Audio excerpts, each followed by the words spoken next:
महाराष्ट्र तक पर आप सबका स्वागत है। आज हमारे साथ ऑल इंडिया यूट्यूबर एसोसिएशन के प्रेसिडेंट राजेंद्र तिवारी जी स्टूडियो में उपस्थित हैं और पालघर और बीजेपी इस विषय पर आप अपना आकलन प्रस्तुत करेंगे। और आप बहुत ही सीनियर जर्नलिस्ट हैं, आप सब बहुत ध्यान से उनके आकलन को सुने।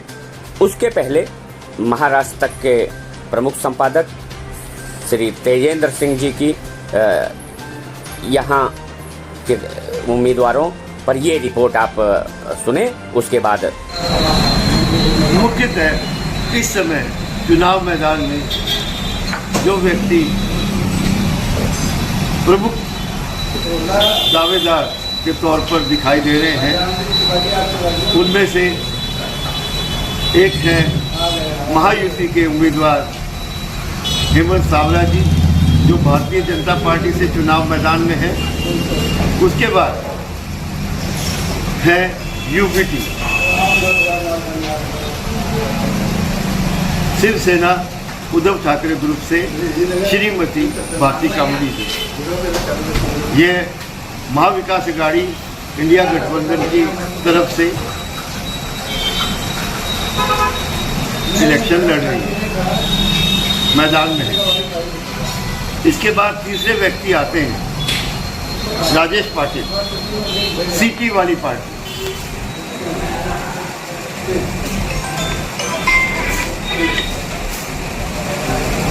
राजेश पाटिल जी भी एक प्रमुख दावेदार हैं। इस समय हाल के विधायक हैं और अच्छी फैन फॉलोइंग, मतदारों की सपोर्ट इनके साथ है। आने वाले समय में पता लगेगा कौन बाजी जीत के आता है।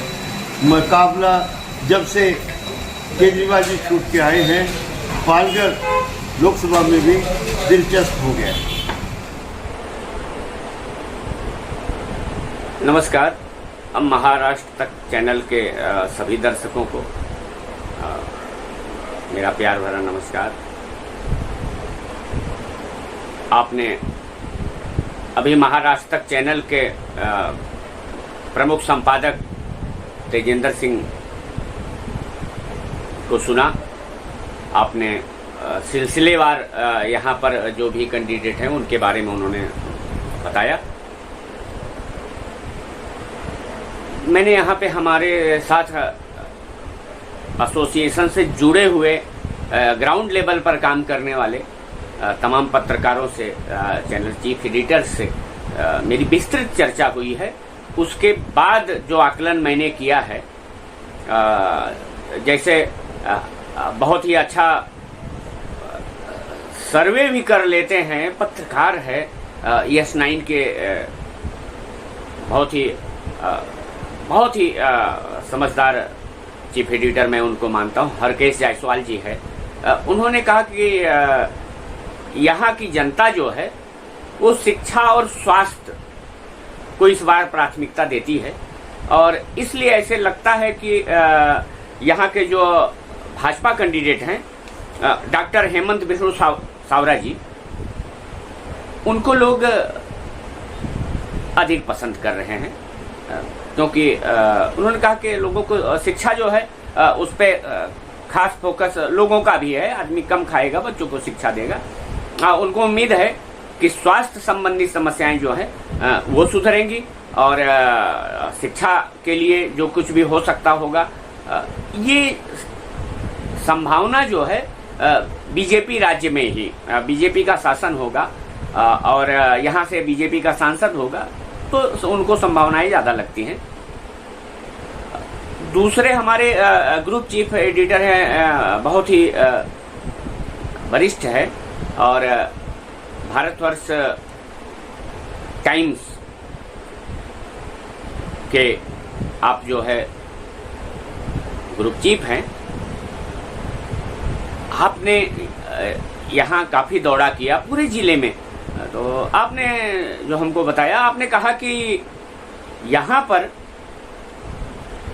की जो मूलभूत समस्याएं हैं जल की, तो मोदी जी का जो हर घर को नल अभियान है, तो चूंकि ये अगर इसमें किसी प्रकार की रुकावट नहीं हो, बहुत आसानी से जहां भी नहीं पहुंचा है पहुंचे, तो उसके लिए जरूरी है कि यहाँ बीजेपी यहाँ से भी जीते, दिल्ली में भी शासन करे। ऐसा लोगों ने, अधिकांश लोगों ने ऐसा मत बनाया हुआ है और ये चीजें अपनी जगह सही भी हैं। और मैं आपको बताता चलूं कि आज यहाँ पर ये यहाँ के गृह मंत्री और बीजेपी के चाणक्य कहे जाते हैं अमित शाह जी की वसई में बड़ी विशाल सभा हुई और चूंकि वो सभा ऐसे साधारण नहीं होती, वो जहां भी जाते हैं, मोदी जी हों और अमित शाह जी वगैरह जहां भी जाते हैं, वहां पे कुछ न कुछ लोगों में परिवर्तन होता है, मतदाताओं में एक जागरूकता होती है और ये चीजें आने वाले 2-3 दिन में दिखेगी और उसकी रिपोर्ट ये हमारे जो भी यहाँ पत्रकार हैं वो आपको अवगत कराएंगे। लेकिन जमीनी स्तर पर, जैसे ये पालघर सीट गांव खेड़े में है, शहर भी है, तो ज्यादातर जो आकलन मैंने किया, हमारे पत्रकारों से हमने चर्चा की, चीफ एडिटर से चर्चा की, तो ये बातें निकल कर के आई कि लोग यहाँ पर एक पढ़े लिखे और शिक्षित समाज से आप बिलोंग करते हैं, डॉक्टर विष्णु सावरा जी, वो पहली पसंद बने हुए हैं।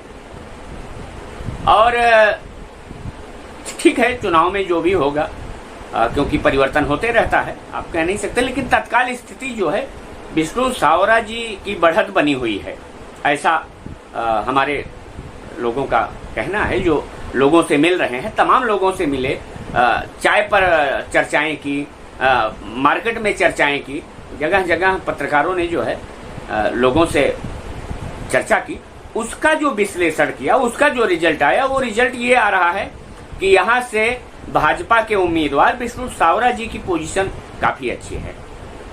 और चूंकि आजकल बीजेपी के बारे में कोई पत्रकार थोड़ा सा भी कह दे कि भाई इनकी पोजीशन अच्छी चल रही है, तो लोगों को लगता है कि कहीं ऐसे तो नहीं है। लेकिन मैं आपको बता दूं कि जो भी लोग हमको जानते हैं, इस मामले में हमारी छवि ईश्वर की कृपा से सही है कि हम कभी भी, लोग कहते हैं कि न बिकने वाला व्यक्ति राजेंद्र तिवारी, तो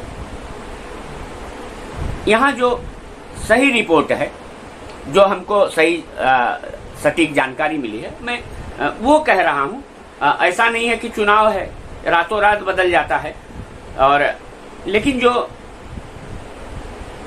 तत्काल की स्थिति है और उस स्थिति को बढ़ावा दिया आकर के यहाँ के गृह मंत्री का जो भाषण हुआ, जो भारी भीड़ जुटी, लोगों ने सुना और आगे जाकर के 1-2 दिन 3 दिन के अंदर उस पर चर्चाएं होगी और उनको तमाम समाज के लोग पसंद करते हैं, उनकी नीतियों को, उनके विचार को। तो इसलिए ऐसे लगता है कि इस बार यहाँ की जीत जो होगी वो अप्रत्याशित होगी और शायद अब तो 4 तारीख को मालूम पड़ेगा कि काफी बढ़त के साथ जो है यहाँ वो हो। मैं आप लोगों के बीच फिर से आना चाहूँगा, समय मिलेगा तो, और आगे हमारे पत्रकारों द्वारा, हमारे जितने भी जर्नलिस्ट हैं हमसे जो जुड़े हुए हैं, उनकी जो सटीक रिपोर्ट होगी उसका आकलन करके हम आपके सामने जरूर रखना चाहेंगे।